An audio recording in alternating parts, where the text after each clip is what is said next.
रहीम। इस वक्त आप देख रहे हैं मीडिया पॉइंट 07 और मैं मौजूद हूँ नुमाइश चौक बेगारी बंद के नज़दीक, जहाँ पर म्यूनिसिपल कॉरपोरेशन इंतज़ामिया की जानिब से निकासी निज़ाम को बेहतर बनाने और गंदे पानी को साफ़ करके दरिया में डालने के लिए काम जारी है। हम पूछते हैं बल्दिया के एक बेहतरीन अफसर हादी बख्श बुल्लो साहब से।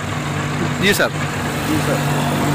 और शहर का जो भी सीवेज का पानी है, ख़ासतौर पर जेल गार्डन डिस्पोजल है, हेलीकॉप्टर डिस्पोजल है, उसका पानी हम डाइवर्ट करेंगे यहाँ अपनी डिफरेंट पॉइंट्स पर। फिर यहाँ से प्रोसेस होकर ट्रीट होकर ये पानी जो है हम दरिया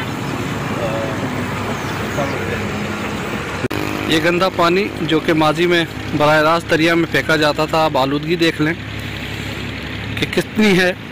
इस आलूदगी को रोकने के लिए इस मेगा प्रोजेक्ट का आखिरी मरहला जो है ये बल्दिया इंतज़ामिया ने शुरू किया है। और ये देखें,